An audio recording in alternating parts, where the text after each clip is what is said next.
when I'm proud of a video, I always have to fight this instinct to go to the beginning of the video and be all, guys, I promise this video is like really good. It's really freaking good. I did it. Like a complete dweeb.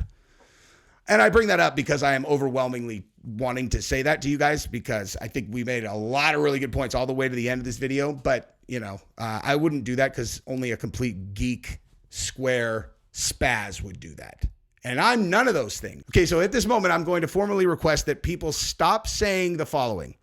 Drickus should not be beating these guys. Okay, I don't understand that phrase. People keep on saying it, and it is incredibly bizarre to me. I want to start the video off talking about Drickus du Plessis, who is now a multi-time defended world champion who has not lost in the UFC. Okay, look at this. Right? This is what you're looking at. Drickus' last loss was in 2018. Like that is a different lifetime for a professional fighter. Okay. And so look at his record, right? He comes into the UFC after 2 consecutive wins, 2 consecutive stoppages, and boom, starting here. First round knockout. Second round knockout. Third round decision over Tavares, and that was a great fight for him. Submits Darren Till after, potentially graping him in a very iconic photograph. Derek Brunson, TKO. Robert Whittaker, TKO. Sean Strickland, decision split, and then Israel Adesanya face crank, and then Sean Strickland unanimous. Okay. The whole how is he beating these guys? Like that conversation is over. Okay. And I'll tell you exactly why he is beating these guys. And I will simultaneously give you the first of many reasons we'll discuss later when we talk extensively about Sean Strickland to explain why his output was so unbelievably low versus the previous fight. And if anybody would have said, hey, if Sean Strickland throws 263 strikes in a 5-round fight against Drickus du Plessis, does he have any chance of winning if it goes to decision? You'd be like, no. No. He will not win if he only throws 263 strikes. So, especially given that there was no grappling in this fight at all. Okay, so given that, and the fact that he only threw 263, again, we're going to talk about him as a person, but I want to talk about Drickus because it is also exactly why he is beating all of these guys. Now, in a parallel example, do you guys remember the conversation that we always used to have about Nate Diaz and why Nate Diaz's striking ends up being effective is because you can't prepare for it and it doesn't look like anything else, okay? Dodging something coming towards your head, body, or legs, okay, thrown at the speed and power of a professional UFC fighter is insanely hard, right? And being able to also avoid being hit, block, and then deliver a shot of your own is very, very, very hard every single time. The better you can predict what your opponent is going to throw, the better you can get that hair of a split second, preparation to where you can not be where he wants you and you can be in position to deliver a counter or whatever. Basically, anything that you're going to do is going to be in reaction to a person throwing offense at you unless you're throwing offense of your own. Okay, so you do your reactions based off of patterns.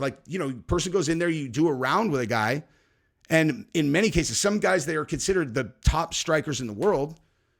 If they have relatively straightforward, simple striking, they're just exceptional at it. Okay, you got a 1, 2, 3, 4, then you got uppercut, body kick. Is it going body, leg, body, head? But that's a lot of different things to keep track of, but that's it. Okay, Drickus has if they're calling out combinations for Drickus, they're it's like 1, 3, 16, 19. You know what I mean? It's like he has so many different strikes that he throws, and he intentionally does not throw them in pattern. You know who else doesn't throw anything in patterns is me, which is why you should subscribe to the channel. That is the worst subscribe ask of all time. So it's not just that he has this weird entire arsenal of a million different strikes people aren't used to, but he also does not follow a pattern. And so because he's so pushing forward all of the time and you're constantly on defense, but you can't ever leverage what you do against everyone else, which is, I think he's going to throw this or this, because there's way too many options to keep track of. And a lot of them look the same. when they first start. So Sean, who is fundamentally a defense-first striker, I don't even, like, that seems relatively straightforward. That is how Sean fights, a defensive-first striker. That guy is going to have a very hard time dealing with the goal of increasing output when what is standing across from him has thrown the largest variety of strikes that he's ever faced. I think my hypothesis is that the reason why Dricus said he wasn't going to shoot is because this was his plan. Like, it wasn't just, I'm not going to be a bitch and shoot. I think the reason he said he wouldn't shoot is because he wasn't going to shoot, because their game plan was to overwhelm Sean's mainframe with the variety of strikes that are coming at him so he can't put together pattern matches. So it's like and that way Sean's going to be waiting, because he's waiting to kind of start getting a beat on what you're going to do.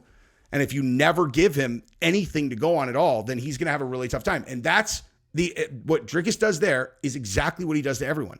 Except normally the takedowns are a part of that. I mean, he's obviously an incredible submission grappler. So, like, you got to deal with that on the feet. And then if he's able to get his body or get a body lock on you, that's not good, dude. He is very light. If he gets to a body, I would actually be very curious to know what the percentage of the time, like statistically, the number of times where if he ends up getting to body lock, where he progresses from that position to submission.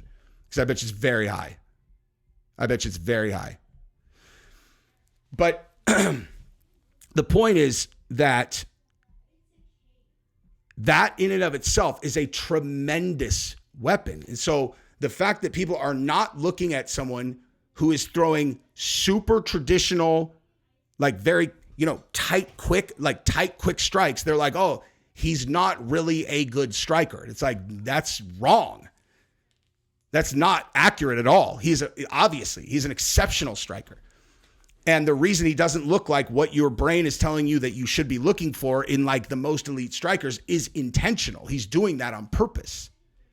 He doesn't want to look like anyone else. He doesn't want any of his punches to mimic everyone else's or anyone else's. His style is intentionally awkward. And it's obviously having fantastic results. That's why Dricus is running through these guys. So, I mean, again, people say whatever they want. Like, when I say, I don't want to hear people say, say what you want, dude.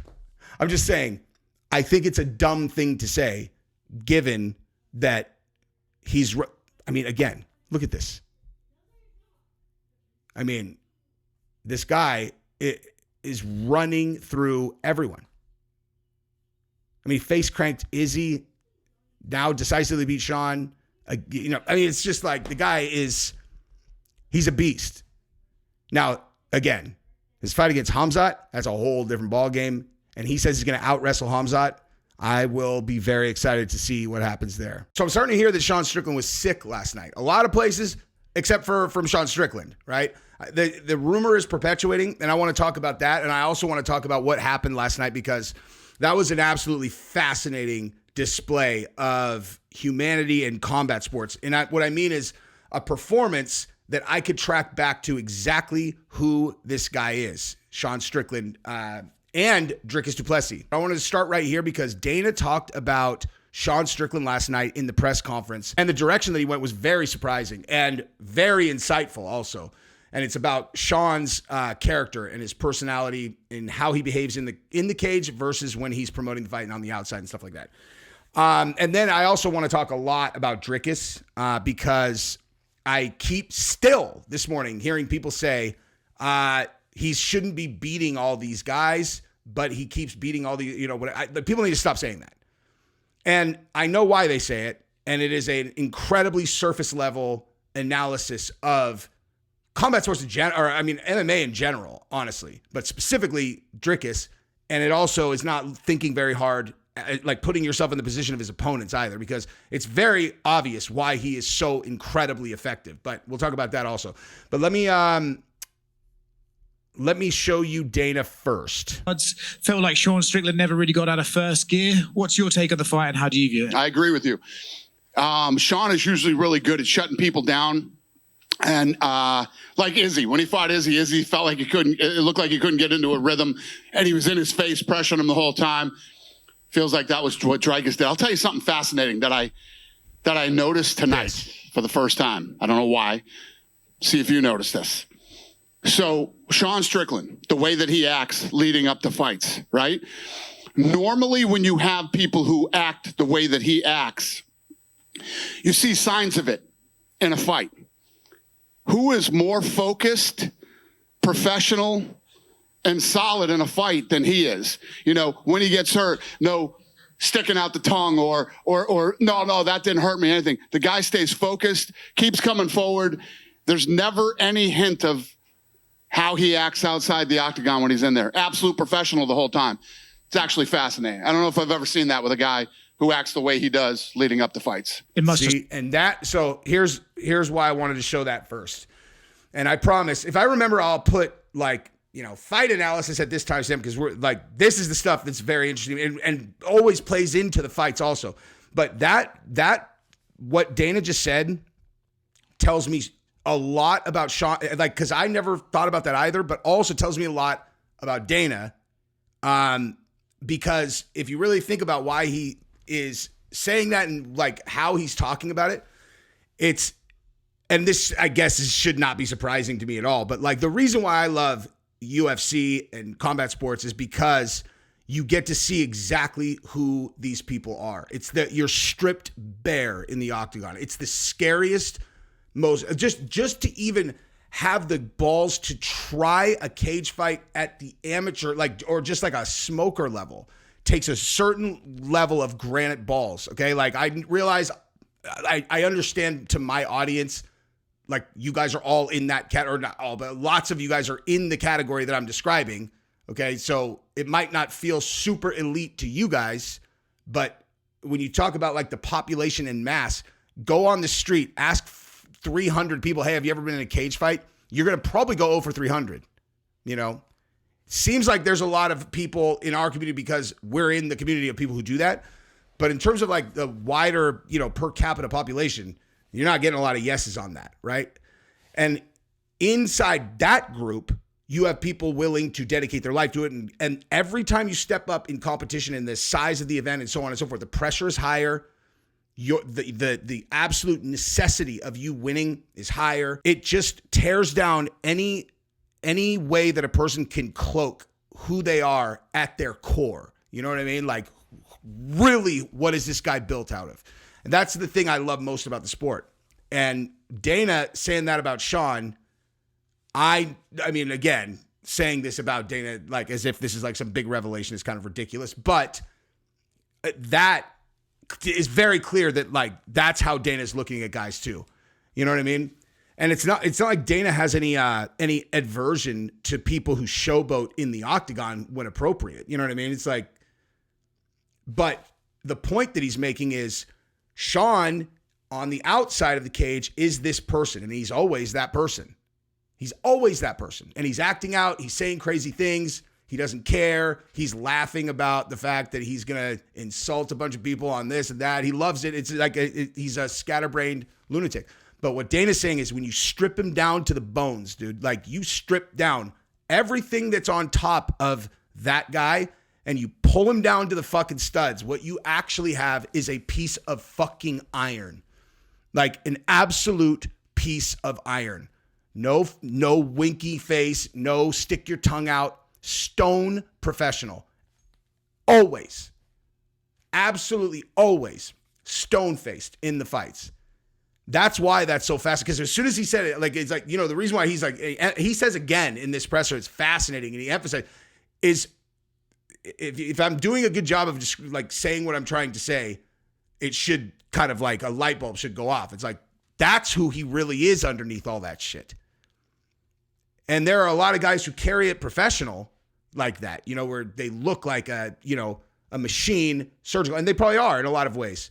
But you throw them in the fucking hot box in there, dude, the hottest box there is, with 1 million people watching and an absolute killer punching them in the face with them trying to get out of there alive and with a victory, the most pressure you could ever put on a person, you're going to see, how how do they deal with that? Like, where else are you going to find out what a person would do if someone punched them on the bridge of their nose and shattered the part of their face that is probably the most painful thing that can happen, like in a flash instant in a fight? Like when someone gets their nose broken, dude, no one wants to fight with a broken nose. You know, it's like there's certain hypotheticals people can ask you that you can be pretty confident in how you would behave. You know, it's like, oh, what would you do if you were eating dinner at a restaurant and some guy came and grabbed your daughter and ran away? You're like, I would chase him down, obviously. And, you know, number one priority I can absolutely guarantee you is I would put every single thing that I'm capable of on the line to make sure that I got my daughter back safely. But, you know, beyond that, if you ask me, hey, what would you do if the best 185-pound fighter in the world punched you straight in your nose and shattered it, and you're in the middle of a fight that you were already losing, and there's another like 9 minutes left to fight? Like, what are you going to do? Are you going to reset your own nose while showing as little reaction to the faucet of blood pouring out of your face? Do you understand the level of focus that it requires to avoid all of the strikes coming from Dricus du Plessis, who, as we're going to talk about in a second, throws one of the widest varieties of strikes ever, and all of them have a ton of power? Like, you understand how much focus that takes? And it's like, okay, hey, focus through unbearable pain and liquid pouring out of your face. You know, like, there's only one person in the conversation right now that we know will be able to do that under that level of pressure. He's battle tested. It's and you know, getting back to like the like who is he? Okay, you have a few options at extreme ends of the spectrum when it comes to, you know, a guy's approach and then who he is stripped down. Okay, the number one example of stone professional outside and inside the cage is Dustin Poirier, in my opinion. Like, he's not talking trash. He doesn't like promoting. He's got better at it over the years, you know, because he's a professional at promoting fights. But he doesn't like doing that, dude. He's an introverted guy who's an absolute piece of iron when it comes to the actual fights, and he's unbreakable. So he doesn't like to talk, and he's not going to break. You're not going to break him. That's not going to be how you beat Dustin Poirier. He's he's battle tested. He's not breakable. We know that. On the other end of the spectrum, I apologize in advance for using this, but I'm just talking about the impression of the MMA community, because I've hung out with Kevin Lee, and he's a really good dude. I had a really good experience with him. I hung out with him at the Bitcoin conference in 2022 for like 2 hours. He's a really genuinely nice guy, dude, like a good dude. And I put that out because I am going to use him as the example of the opposite end of this spectrum, which is lots of this, and then in the fights, when it starts, you know, not going his way, more of this, which inevitably does not lead to better outcome in the cage. And so talk, and then it doesn't, you know, and then lose. That's a bad look. And what I'm saying is, what Dana's saying is, a person who's talking, you know, sticking their tongue out at the opponent all the time, that's not a demonstration of strength. In very rare examples, it can be used by someone who is a genuine psychological predator. You know, Conor McGregor can do that if he's on, you know, guys like him, I mean. But like, if they're on, they can kind of use that to their advantage for a mental edge. But most of the time, what you're actually saying is, I'm insecure about the fact that you caught me, and so I'm going to take 10 to 20% of my focus that should be on hitting you or avoiding getting hit, and I'm going to instead, you know, put it towards sticking my tongue out at you like this. Yeah, so it is just really interesting that Sean is like he's on the two opposite extremes of what he demonstrates outside and then what he actually is on the inside. It's really interesting. But anyway, so, you know, I also wanted to talk about Strickland, his personality and how that played into how he performed last night, because he threw the punch stats are insane. I mean, like, they're insane. They're insanely low. Okay. He threw something like 40. Let me see here. He threw, and dude, UFC stats, the site is down. So I got this from Luke Thomas earlier anyway, but Strickland threw 405 strikes in the first fight, and he threw 263 in this one. 405 to 263. Okay. Why? In a fight where he knew that volume was the key to victory, he threw 35% less punches. less punches than the first one. Like, that is an overwhelming statistic. And in Luke's video, what he's talking about here is he's looking at the same statistics, but he's talking about the punches landed. You know, so his take is based on the 128 strikes that he landed in this fight versus the 128 or versus, where is it? 173 in the previous fight. But my reason for looking at the opposite, which is a number of attempts thrown, is that you're always going to be trying to land the strikes that you throw.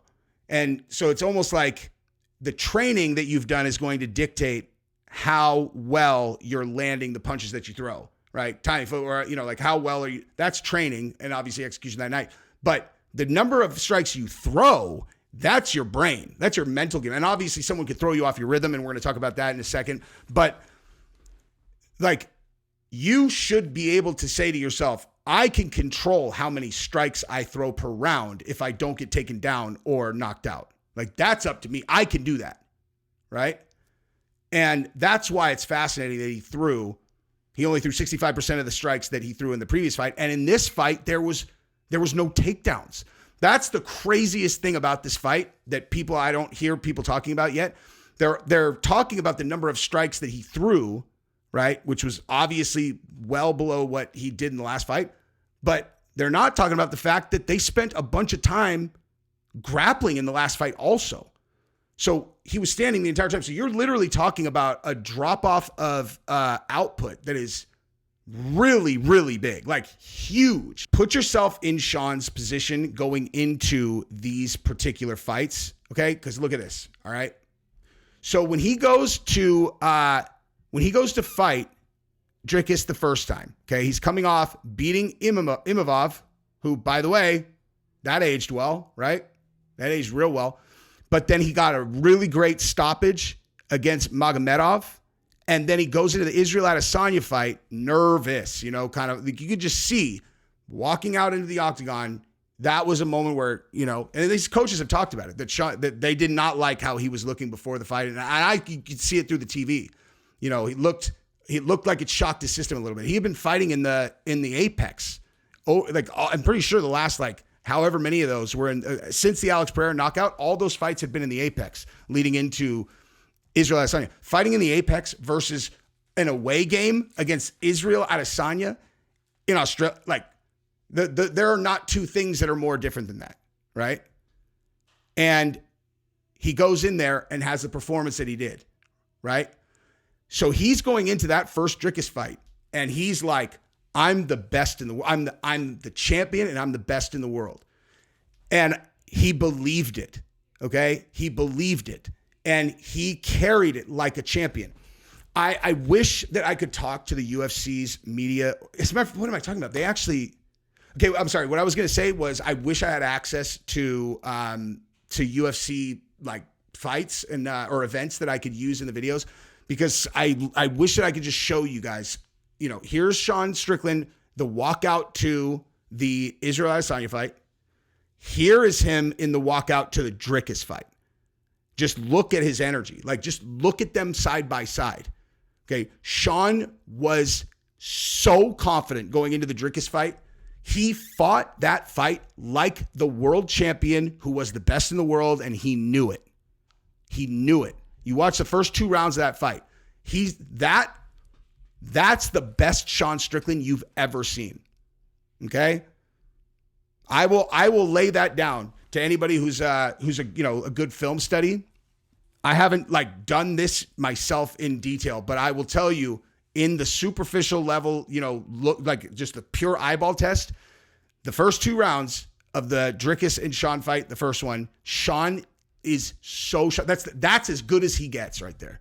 And I don't mean that as a knock on Sean, because he was piecing up Dricus du Plessis, who is the current reigning champion. And that's a mental thing. Okay, that was a mental thing. He's capable of that. He's coming off the Izzy fight. He believes he's the best in the world. Then he loses to Dricus, right? He wins a split decision over Paulo Costa. It's not decisive, you know, like just the only difference is there now is not the level of certainty that he is for sure the best in the world and he's the champion and needs to carry it like the champion that he had going into that Dricus fight. I wish that he would have won the belt because having watched that, I think that he would have made an excellent champion. Like Sean from that position as the champion, best in the world, that they have to come take it from him, you would always get the best Sean. It's just a very different thing, defending a belt versus being the challenger. It's a very different mindset. You're going to go into it all different, how people perceive you and how you perceive yourself, all of that stuff, right? It's honestly like just in like small time terms that all of us know. It's like, think about guys at the gym where they get their blue belt and then all of a sudden they are just running guys over that they've never beat before. You know, like other blue belts that they like could do okay against sometimes. They get their blue belt, all of a sudden they just run them over. You know what I mean? Or like, you know, they get their purple, or they get their purple belt and they start losing to everybody who's a blue belt because they're like head casing themselves. You know, these are like small timers, but the you know, the concept's the same. How do you think of yourself versus this other person? You know, and the other thing, you know, that I wanted to say about Sean before I get into DDP is I don't think that he is a fighter that anyone would really call adaptable, right? So if you have a fight like their first one and it was that close, you know you need to adapt. You don't need to do a whole new game plan because you almost want, no matter which one of them they are, you know, let's say you fought to a draw that time. Okay, so who's going to make the best adjustments? Okay, now if you're like, hey, who's more adaptable? Who has more weapons that they implement into their game plan? Dricus or Sean? I mean. So that right there should have been a massive indicator that Dricus was probably going to win this fight, is that in and of itself. Just that concept. I literally just came straight from my brain to my mouth, the adaptability factor, but I think that should have been a key indicator that this is what the outcome was going to be. But the other thing too is about adaptability and all of that stuff. Like I've said this before, but I want to put more color to it. Sean likes to fight too much. He loves to fight too much. And what I mean by that is like what they're doing in the actual main event or you know, when people fight in the UFC, that's the event, you know, like that's the event. And yes, of course they're using the skills they've been training and everything, but like, it's not the same thing going on to everybody who's doing that action. Like you're both in the cage, but there are different things going on in people's heads. You know, some people absolutely love to compete and fight. Other people hate it. George St. Pierre has said how many times he said he hated fighting. Now, if you take a couple world-class guys, one of them hates fighting. Now he performs at the top level when he actually fights, but he does not like it, dislikes it very much. Or a person who would rather, there's nothing they'd rather be doing than in the cage fighting. Okay, which of them is going to be more urgent about implementing whatever strategy they think is going to lead to success to get them out of there as fast as possible, right? Or to dominate and secure a fight where they are in as little danger as possible. Okay, obviously, the guy who's operating from the fear and dislike of fighting is going to be a more scary opponent than a person who genuinely loves it. Now, there's a bunch of different, but like you have the George St. Pierre on one end extreme, and then you have Sean Strickland on the other side. And what I'm saying is like, Sean is not nervous to fight. He loves it. He absolutely loves it. And I don't even know if I'm like doing a good job of explaining why that makes him so much less adaptable, but it's like, he's not as obsessed with outcome as the other guys, because he would be fighting either way, where those guys would not. Now I want to close this video out talking about Sean Strickland's gratitude on the microphone and his mindset, just in general. So if you watch his post-fight speech, and this video is already too long, so I'm not going to put it in here. But I'll just summarize the part that's important. Is he expresses absolute pure gratitude to the fans, to anybody who is supporting him, to just period, gratitude. He does it again backstage. He's so grateful for his life, so on and so forth, etc. Right? He really means it. He really means it. Like he genuinely 100% means it. When he says, I'm so fucking grateful to you guys. I'm so fucking grateful to you guys. I don't think people are really, I don't know if people actually care about that kind of stuff. You know, I never really know, like, do people who are fight fans really care about that kind of thing? You know, Obviously, there's a lot to love about combat sports, whether you care about who these guys are as a people or not, because you want to see two guys fight. You want to see the highest level. It could just be about martial arts. But this stuff is very, very interesting to me. And Sean is a showman on the microphone. A lot of times he says what, he says what he thinks, but he's doing a show. But when he says the gratitude thing, he is fucking serious. And I just think he should, be, commended for that, because that's what everyone should be aspiring to, is to live a life in gratitude. And I realize, you could be in certain life circumstances where that is impossible. I believe or close to impossible. I've been in situations in my life where I was not mentally strong enough to put myself in a position of being grateful. I was very successful at putting myself in a mind state where I felt sorry for myself, and then would tell myself stories about why none of this is my fault and I'm the most unlucky person ever. You could also call that being a pussy, So I was good at that, when I had a hard life. I was really good at being a pussy when I had a hard life. But I just put one foot in front of the other. And then when things started to work out, started working again, I was overwhelmingly grateful for it. And my life is so much better than it was at any other time in my life, actually, when I really think about it. Even when I was doing other stuff that I was really passionate about, my life is best now. And it's because I am overwhelmed with gratitude all the time. And a lot of that is to you guys specifically, all the guys who watch my stuff and then email me and tell me they love my stuff and comment, whatever. Even the guys who like trolling me, I'm just grateful for all of it, man. I love my wife. I love my kids. And I don't know, I just have a lot to be thankful for. And I will just say that ever since, if I tried to when did I really start feeling like that? When did I really start feeling like that?